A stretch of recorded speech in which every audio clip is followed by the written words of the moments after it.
Hello, everybody, and welcome to the Magical Learning Podcast for this week. I'm your host, Jez, and this is a podcast where we like to break down really interesting topics in business and life in a fun and magical way. Magical Learning has been a facilitation company for over 25 years and has worked with global thought leaders like Robin Sharma and John Mattone. So, if you want to help make your learning magical, you want to learn some interesting things, grab a cup of tea, sit down and relax, because it's time for the Magical Learning Podcast. And why not start? There we go. We've got a tea from Graham, so let's start there. Graham, our CEO, how are you going this week? How's things? Oh, instant pressure, Jess. Instant pressure. Where is the mute button? What do I do? What is this thing we call podcasting? I'm good, mate. Thank you for asking. Waiting for the fog to make up its mind. Is it going to come in a bit further? Is it just going to sit there on the horizon? Is it going to lift? Who knows? Life's pretty good. That's it. And I have very good. Tea, and so, good. You know. Great. So we've got the steam outside the window and the steam rising from the tea. Very misty morning, both indoors and out. Let's jump over to Danette there. Danette, how are you going this week? How's things? Jez, I've had an awesome week. I turned a big 0 on Saturday, and this coming Sunday heading off to Greece for about 10 days. So super excited, even though there are fires happening over there. So I hope everyone is safe and looking forward to a bit warmer weather. Thanks, Jez. No worries, I'm very excited to be heading on that trip as well. Very exciting. John, our facilitator, how are you going this week? Good to see you. I think I must have missed the invite to go to Greece. I don't know what happened there. I'm surprised. I mean, it must be in the mail coming my way. But my week's been, yeah. I'll hold my breath, shall I? Yeah. Bloody rude if you want my opinion. It's in the same text as my invite, John, which is currently bouncing around some of the fixed wireless dishes out this way. Yeah, no, cool. Okay, we'll just wait and see what happens, and maybe we just have our own party, Graham. But my week's been pretty good. Not overly fussed on all this cold that's here, but we're past the shortest day of the year and we're heading towards summer, which is a positive. That is, that's a great way to look at it. Past the shortest day of the year, it's only uphill from here, John. Love the optimism there. I've also just been joined by my cat, Shrikun, so he is a new addition to the team. And Benny, our guest, Benny Ausmus, how are you going this week? I'm great. Thanks for having me, everyone. My week has been quite busy. I've been doing 4 a.m. starts with clients in the US and waking up at 3 to get prepared for that. So bright and early, but working with some really wonderful coaches in the States and having a ball doing it. That is amazing, and we're so happy to have you on today. We are talking about a really interesting topic, and before we get into our questions, I feel like we've got to ask, Benny, you sent us the topic of leadership and human development, why most programs fail to deliver significant impact. Now, this is really interesting, and I think it's something that's really important at this time. So, before we get into our questions, and I think kind of without even stepping on Danette's question, but did you want to tell us a little bit about why you chose this topic for today's podcast? Yeah, it's first of all, I think it's an interesting hook, and the idea of adult development, especially in leadership development, ties really nicely into the work I've been doing to bring skill to life and to practical application.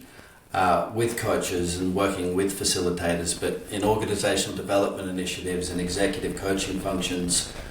And I think I've got some insights to share that might connect and plug into educators and coaches out there that are listening. So I thought it might be slightly provocative, but also hopefully richly rewarding as we get into the content. Well, I think that's a perfect place to start. And I think, Danette, as always, you're someone who always gives good framing questions. So let's start with you. What are your questions today for Benny? I'll start with my first one, which probably leads into some of the stuff you're going to bounce off, Benny. So why do most leadership programs fail to deliver significant impact? This is a great question. Before I jump in, I want to just kind of do a little bit of framing and acknowledgement, if that's okay, because I think it'll set us up for a better experience. So first of all, I should really acknowledge my lineage. So this is a 100-year lineage of human development that goes all the way back to Jean Piaget and James Mark Baldwin, my mentor, Dr. Theo Dawson. This 100 years of deep research into understanding how learning and development happens in humans. My work is based on this. A lot of these ideas I build on and apply. So I've got to really acknowledge Theo Dawson at Lectica, the whole range of brilliant theorists that this work's based on, and just sort of let you know I'm a practitioner, I'm a consultant and a coach and an educator, but I really stand on the shoulders of giants here. So that's the first acknowledgement I should start with. Secondly, is to all coaches and educators, here and out there listening as well. It's a tough gig. I get it. I hope none of this comes across, even with the title of why they fail. Like, I'm trying to tell you how to do your job. Not my intention. Greatest respect there, and I hope you find some insights and connect some ideas that help you in your practice as well, because we're all on the same mission together. So that's kind of my pre-frame. I'll also add, I think we're going to learn better if we can be a bit more conversational in this. So I'll probably do some extended rants here, but feel free to just jump in and interrupt me and question. I think we can connect a lot better that way, and I'm really cool with that as well. So I'm not precious about having a lectern or mic time or anything. I'd prefer if you interrupt me. If that makes sense, if you're good with that. Yep. Okay. So this question that was posed, a really nice question from Danette, of why do most leadership programs fail to deliver on results? So the stats and the data is really muddy with this, and it really depends on what you look at. And you can do a search and you can see survey-based data from all sorts of organizations with all sorts of interests, but ballpark 70 to 80% of these programs, when run, aren't seen to deliver on the results that they want. And when we look at the reasons why, there are surface level reasons, and again, this is survey data. This is not an exact science. It's very subjective and quite biased in the data, but you look at the reasons and they're things like lack of organizational alignment. So, the program is not aligned to the strategy or the objectives of the organization is one that comes up. You've got, insufficient top management support. It's just something that, the middle is doing that's there. They come up with, lack of follow-up and accountability and reinforcement and, limited practical application. These are all the kind of textbook responses that we get. When we're in this field of leadership development and people are going, well, what are you really doing? It's deeper than that, and that's what I'm here to talk to you about. And I think that the fundamental problem with leadership development initiatives is they're not developmentally informed in the truest sense, and that's what I want to talk about today. I want to talk about this tendency for people to treat, the vast majority of the culture, to treat information as stuff to be collected and memorized, and the brain as a bucket. So it's like I'm collecting facts and models and concepts, and I'm putting them in my leadership bucket. And when we ask people what they really want out of development, it's not more stuff and models and content. They want robust knowledge, they want skill, they want the ability to affect change and get results in real world application. I think we can all agree that the kind of knowledge we want is robust embodied knowledge, and the kind of qualities and capabilities that we see in those that we admire in these positions. So when we think about what robust knowledge is, I've got a picture behind me I thought I'd share, which is a beautiful image I'll hold up. This is the human connectome. Yeah, isn't she gorgeous? So this is what the metabolic pathways of robust knowledge look like in the human brain. And the more connections, in a really healthy mind, there's robust connections that are built over time, and they actually become part of the person. And so learning is not about stuff collected. It's about connection, and connection between neurons, and how that develops into who the person is. So when we talk about, embodied knowledge or capability, or the word that I use, my big word, is skill. And the definition of skill, I think, should be anything that develops with practice. Yeah? So this question of how do we become skilled in real life, and it's not from collecting data or information, but it's from iterative, reflective moments that happen in real time using the very same mechanisms that helped us learn to walk and talk. So the reason why these programs fail, I think predominantly, is that we're a culture with amnesia. And the very driving force of what it means to be human, what it means to be living and growing, is forgotten and dampened. And it's dampened by the very things I'm talking about. It's rote learning. It's loss of the ability we're born with. And I think this is people's birthright. And I know, and can show you some really great data on this, that when we bring this approach, we bring this natural ability to flow and learn back online for people, we return them to that state of natural, magical learning and wonder, that their development becomes supercharged. They're able to take information, metabolize it through reflective process, and turn it into this. They're able to get results from this. They're able to prune and bolster their networks so they become the development. And I think that's the meaning of life. So why do these programs fail? Predominantly because, yes, organizational alignment's there, but that's part of it, because it has to be aligned to real world application in real time. But deeper than that is something that I call metability. And metability is the skill of skills. It is the ability to develop ability. It's kind of a nod to Jean Piaget. It is how we metabolize information into skill and robust knowledge. Yeah.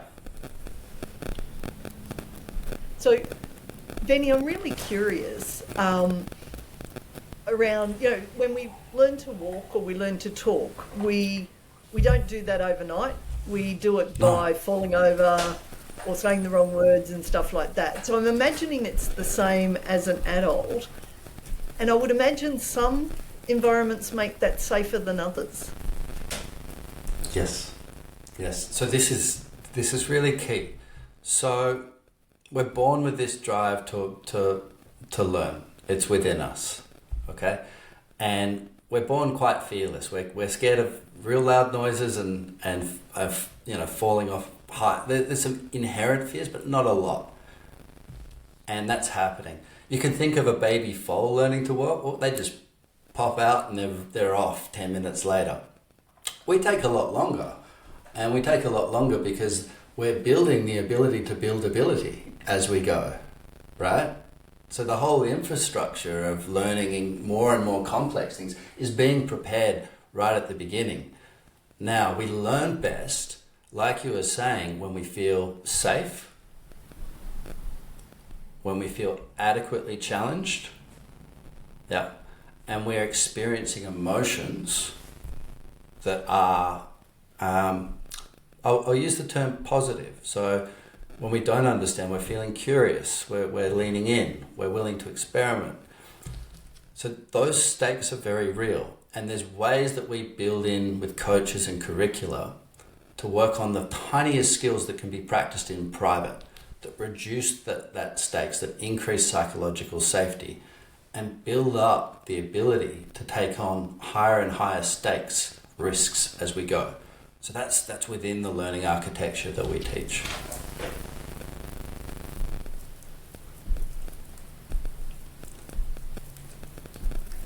Thank you, Benny. That was awesome. I'm looking There's forward so to the much rest of there, the questions Danette. because I reckon my next one we sort of answered. There's so much is. there. I mean, know. This is learning a good emotions. conversation. Yeah. Thank you. I'll just add. Awesome. I might move over to John's question here. Oh, sorry. Go ahead, Benny. Just before we do, one of the biggest blockers, and this is unspoken quite often, especially in the leadership context and environment, is to learning and growth is shame and embarrassment. And it's not said or it's not there, and we know how rife imposter syndrome is. I mean, leading on the edge, by definition, you're doing something that hasn't been done before, so it's part and parcel. So coming up with the right interventions and the right methodologies and pedagogy to bolster that edge is just critical to the brain wiring. A brain that's experiencing emotion, that's switching into survival mode. You're not going to have these embodied, habituated skills. It's just not going to happen. So we have to take care of that in the process. All right, that's enough. No, that's awesome. Great addition. And I love that. So I'll throw it over to John because I thought that was actually that's one of my lessons I'll be sharing later, I think, what you just said. But John, what was your question? Tell us about why you chose it. Well, I'm sort of going down a slightly different path now, having listened to Benny, and putting schools aside. But are we doing training wrong? Are we doing teaching wrong? And I get that in the work that you do, you are probably, and I'm guessing, more one-on-one or one-on-two type approaches, whereas, in big business and in government here in Australia, that, they run these training courses where everyone just sits down and comes in for half a day or a day and does some learning and then goes home and forgets all about what they learnt. And so are we doing it wrong? Or can we be doing it better? Okay, so thank you. First of all, I work, individually. I work with very large groups, and one of my favourite things to do is work with coaches and educators and help them really grok and understand this and build it into how they teach and coach and train as well. So I'm across that whole spectrum, organisationally, functionally in terms of talent development, and one-on-one in my exec private practice. Can we do it better? Absolutely, John. This is my mission and quest in the world. Look, schooling systems, not all, and I don't want to, I have a great deep admiration and love for teachers of all sorts, so that's not what I'm doing here. But a school system that's based on an industrial system for linear factory workers, that's about remembering stuff, correct answers, linear process, and doing it right, does not develop minds capable of thinking, reasoning and deciding to face the kind of challenges that we're facing. Not even close. In fact, you might as well go learn the guitar, because that's closer to how learning actually works. Love guitar as well. So, yes, we can do it better in all format. If more content was the answer, we'd all be billionaires with six-pack abs. It's just not. It is, I think Derek Sivers said that, so I'll attribute that. But here's the idea. It is reteaching that the learning opportunity, it's switching back onto the learning opportunity in every moment. And yes, you still have your classrooms, but they're dynamic facilitations for people to have the aha and oh yes and no da and eureka moments where they can connect back into the natural system. There's a hormonal system, John, called the dopamine opioid cycle that Piaget discovered. and found. And it's the same mechanism as addiction, motivation, and learning. And it gets switched off, dampened by rote learning, by too much content too much stuff without enough experimentation and application, and emotions that go around with it. We can be doing it so much better, and yes, there's a lot to this work, but a slight tiny adjustment to an embedded curriculum can have exponential effects, which is exciting. It's also kind of heart-wrenching as well when I see, how people are developing and how some of these institutional models are just not serving humanity.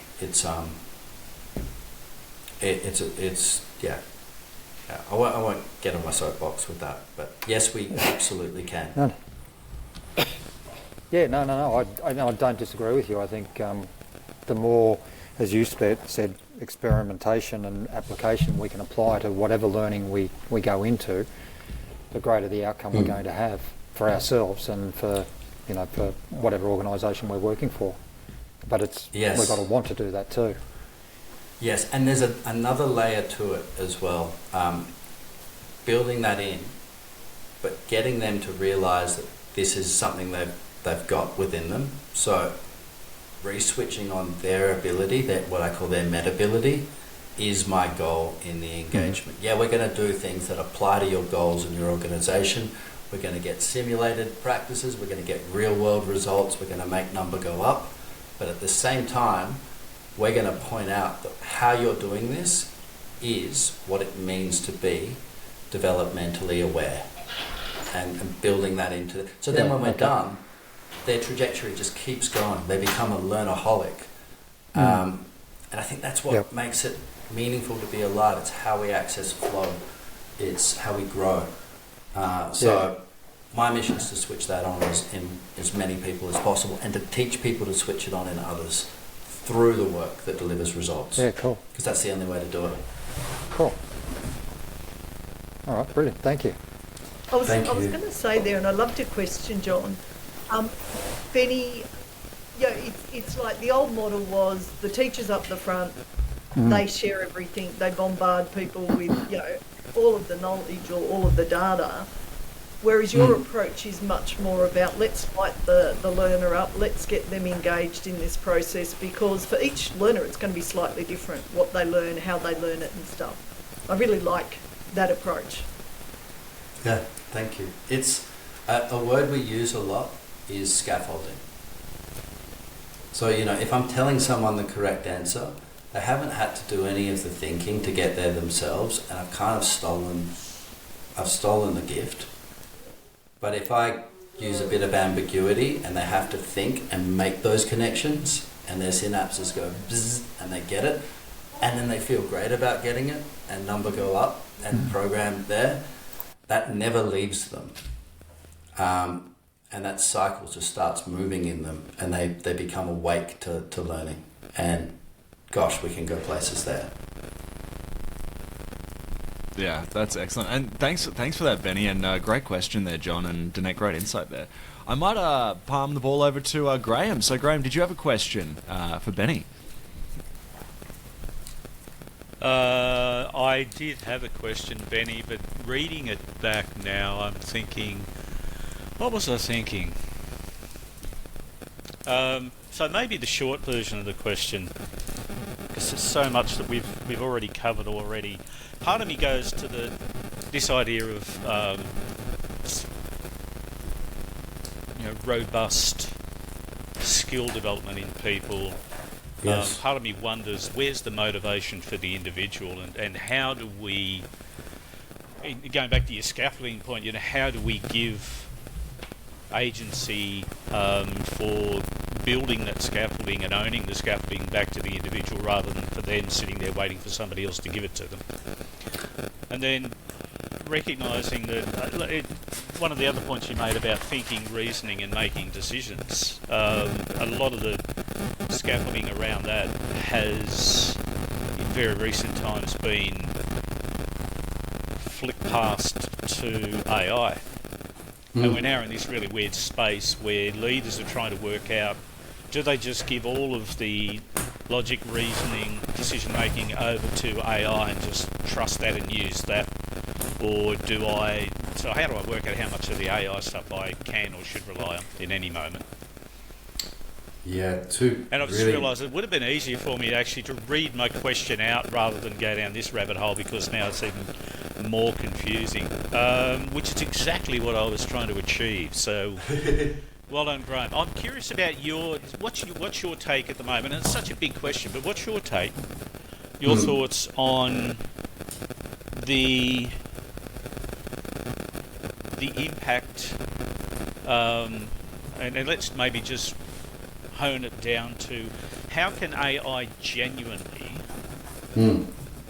positively help develop skills? Because Jeanette and I went to a neuro-leadership thing a little while ago, and they talk a lot about the relationship between learning and human behaviour is around insight. So it's like when we have an insight in our own brain that triggers or leads to an action, our behaviour changes because our brain changes. So I'm just curious, how do you see AI positively impacting this whole skill development for human beings? And now we're out of time because it took me 38 and a half minutes to ask a simple question. Thanks for not falling asleep. No, Graham, I really like this, and I think I can get into flow on my growth edge here by going through these three questions and trying to connect them together in real time with you. So this is kind of this is where I like to live and where I like to teach people to live.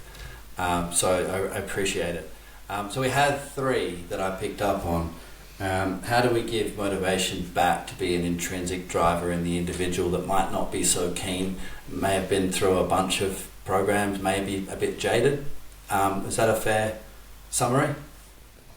Well, so for me, again, my take on, if we go back to the original sort of context of leadership development, if I'm either an acknowledged, an appointed or a potential leader and I have an opportunity to engage in a leadership development program that's going to help me become a better leader, what's in it for me?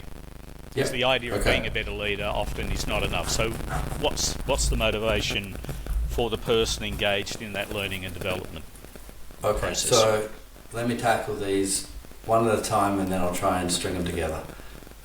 So looking at the WIFM and the what's in it for me, there's a few things that happen. So broadly in context and explaining how this works, one of the biggest discoveries in the last 10 years in cognitive development is that skills best develop at the micro level. So we're looking at tiny, tiny skills. And this can be hard for people to get right away, but it's also a huge blessing. So when we're able to work with somebody, right, and break a skill down to something that can be practiced in the moment or in media res or in real time, many times through. And this could be something as simple as asking a clarifying question 20 times a day to improve their relationships and their understanding. Something really tiny, yeah? The WIFM comes from a few things. First of all, it's a low stakes practice that they can do, that anyone can be taught. Secondly, the moment they start practicing a tiny skill like that, they're going to see results around them. People will respond better, decisions will be made better, their influence starts increasing. So they're getting real-time feedback from the environment that, hey, this is working. And that's telling the brain, hey, give me some opioids, give me some of that good stuff. And the brain starts pumping that up. That hits a surge of dopamine, and the dopamine strive, it's like, well, what other little tiny skill can I plug in? And they come back to their, supplier here, who is ecstatic to see them because they're getting high on their own supply. And it's within them, it's giving that. So in a context, it's very much about using the learning science, understanding their currency and what's valuable to them. So understanding not just the org's goals, but the individual's goals, what they want. Is it more status? Is it more money? Is it a better deal. It could be anything. It's usually in those categories, right? And then applying something that can be habituated through practice, that's low stakes throughout the day, and getting them just to be willing enough to run an experiment where they're going to try it for 24 hours and find out. If I can get them there, and I usually can, they come back and say, Benny, I feel amazing. And there's a reason for that. The reason is this dopamine opioid system has kicked on. They have a corner of their mind aware, looking out for this, and they're learning in action through practice in a very, very effortless way. Once that cycle starts, we can then start plugging in all sorts of capability development, and it's a whole new world for them. So I see this all the time. My favorite market is skeptical engineers who just think, not another program. And it's like, hey, do you want to do an experiment together? And if you don't like it, I'll leave you alone. And we start to work with it. Their intrinsic system starts to come on. Their results become noticeable around them. And then they start to become a learnaholic for all the right ways. So I'm trying to find the highest currency, tiniest skill that's going to switch on their natural metability, that I can then start to build off and around with them and teach them how to notice how they're doing that. That works almost all the time. There's sometimes it doesn't if someone is just so beaten down and jaded, usually by learning institutions. But gosh, it'd surprise you how often people just light up with that process. So we have a way of getting them there to address that one. Moving into the AI question, looking at AI models, there's a existential risk, danger here, and from a developmental perspective, it's very troubling that it may become a shortcut to thinking for more and more people. But those that are able to practice skill and are conscious about building this can actually leverage these technologies very, very well. So there's a question of just checking out, and it's like, hey, let the bots do my job, and we know what's going to happen there. And then there's a question about, okay, I can perform search and seeking of information at a much faster rate, and I can leverage that. So the same skill set applies, and it brings to light, and I've been having this question in a lot of innovation circles, what's the main skill in leadership that's going to emerge through this AI revolution? And I would argue that it is human judgment, our ability to judge and to make the right call based on these leverage technologies. It's like, yeah, you can get all of this strategy, fed to you by a large language model and all of these options to weigh up. Essentially, you're being paid to make the call, stand beside the call, and kind of put your neck on the line for the call in most situations. So the same decision-making principles apply. They can be accelerated. And there's traps, and all of the traps of bias and all of the complexity of decision-making is still there. And you might argue in a broader societal sense it's even more complex. So it presents unique challenges, but this idea of developing human judgment to be able to work with complexity, I think is more relevant than ever, especially at the higher levels of leadership. So that's my attempt at question 2. And then looking at how can we positively develop leadership skills through AI?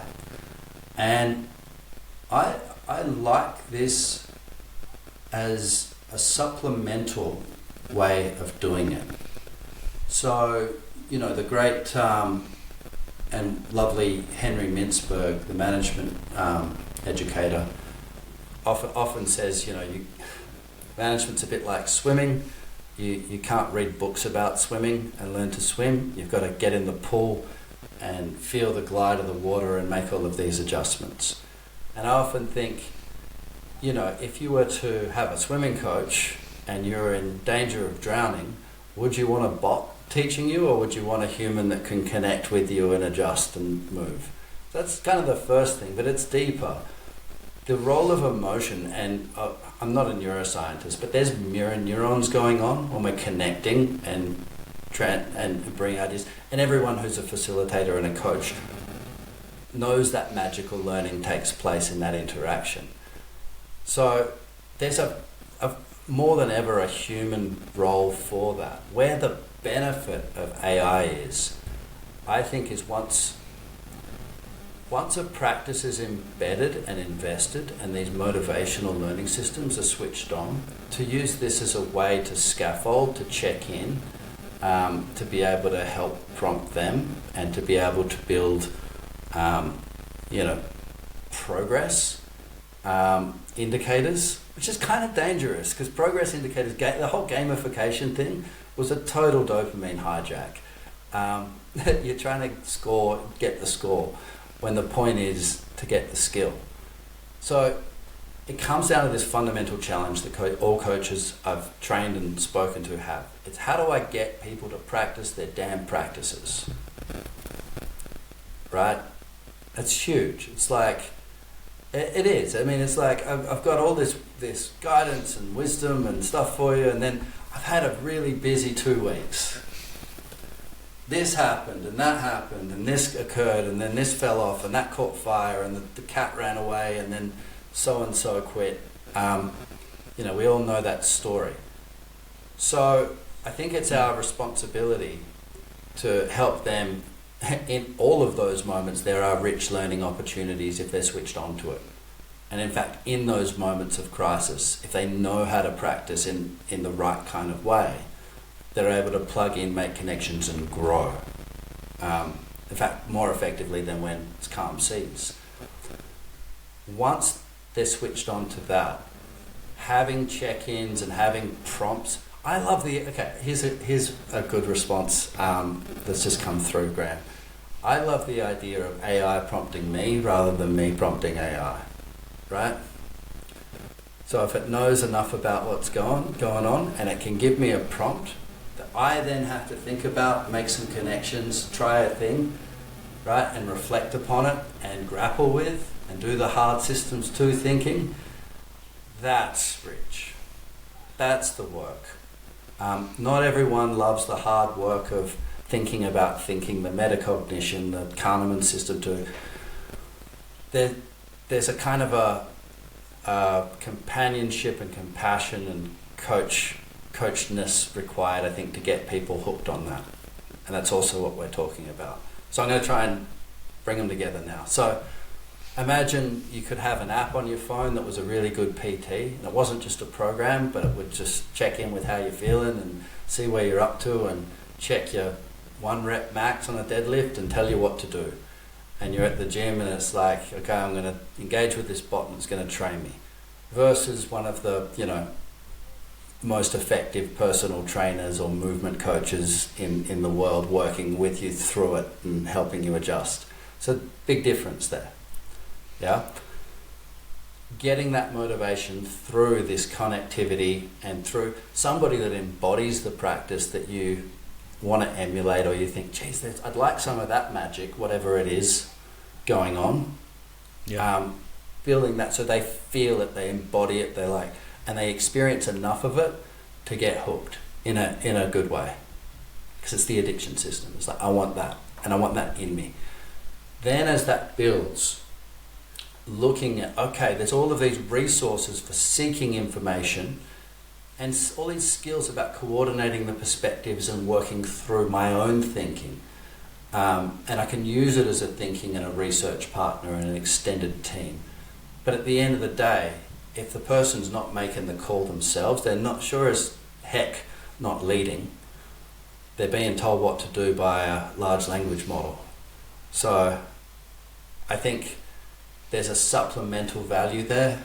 I think there's an enormous productivity increase in terms of seeking information, summarizing, bringing that to light, but it comes back to skill and human capability to think, reason and decide. Not just rational decisions, but decisions how you're going to show up, how you're going to listen, how you're going to pay attention to somebody's needs. All of these fit under this big umbrella definition of skill. How did I do bringing that together? I felt in flow. Felt good. Allow me to support you in a little dopamine hit. Thank you. I appreciate it. I appreciate your responses to what was a very garbled set of questions. Thank you.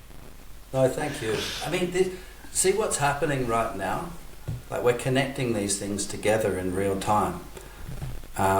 So I'm enriching my understanding through you asking clarifying questions and building and doing this. And this is where it's at, man. And I feel good, And we've lost that. And it's just a shame.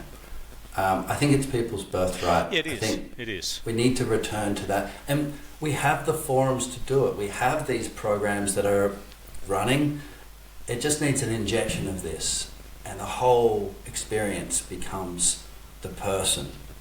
I can't think of anything more exciting than that. And more leverage than that, because when they go out into the world and they make decisions and they connect with people, the ripple effects are, maybe the tsunami of goodness that'll save us from extinction. But I'm also blindly optimistic at times, so maybe we won't make it. Just need to turn all the machines off. Well, in which case we wouldn't be having this podcast, but we haven't got time to get into that today. Well, just speaking of that, we've gotten right to the end of our time here, so I was just going to say let's grab some quick final thoughts from everybody.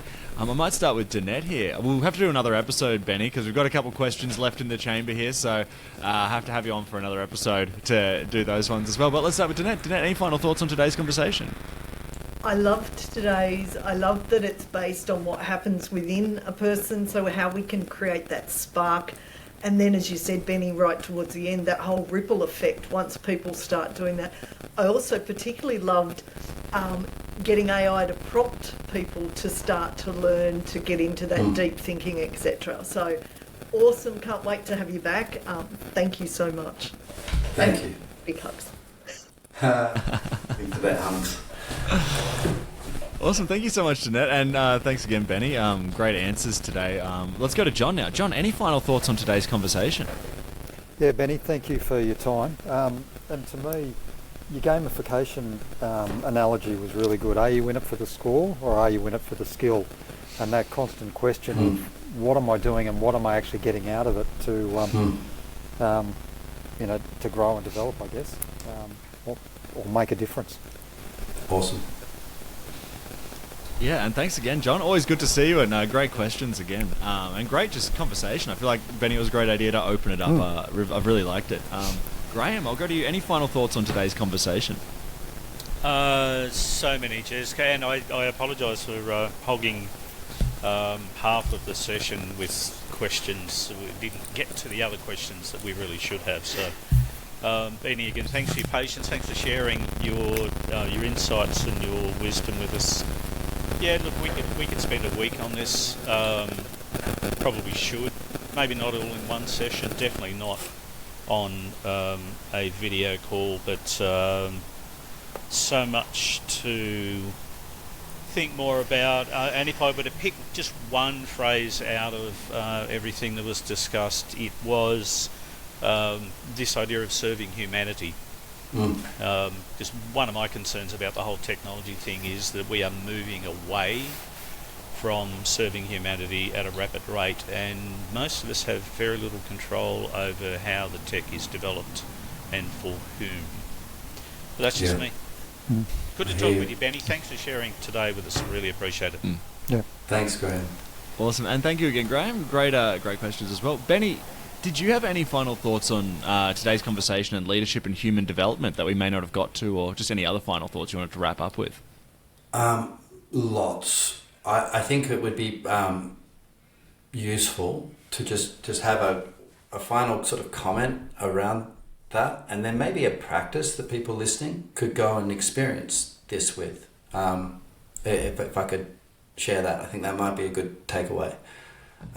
So, off Graham's comments, this is nature. This is a law and a process of nature, of metabolizing information. It's what makes us human. So I just wanted to leave an activity for people that are listening that might want to practice. And in service, this should have probably been the whole session, but maybe another time. So, the idea of the power of a tiny skill you can practice in the moment, right? So, for the next 24 hours, just have a corner of your mind noticing, whenever there's an opportunity to ask for more information. Not to voice your opinion, not to, interject or to anything, but just have a corner of your mind scanning for the next 24 hours where, you don't even have to do it, but where might it be useful to ask a clarifying question? If you want to connect or see some of my work, bennyausmus.com, myname.com, reach out. I obviously love to share this, so very happy to talk to anyone that wants to explore this further. Well, Benny, it's been an absolutely amazing chat. I feel like I've taken so many notes, and we're definitely going to have you back for another one, because this has been absolutely excellent. To everybody that's been sharing and listening, thank you so much. Those notes are, of course, in the description. And as always, everybody, have a magical week.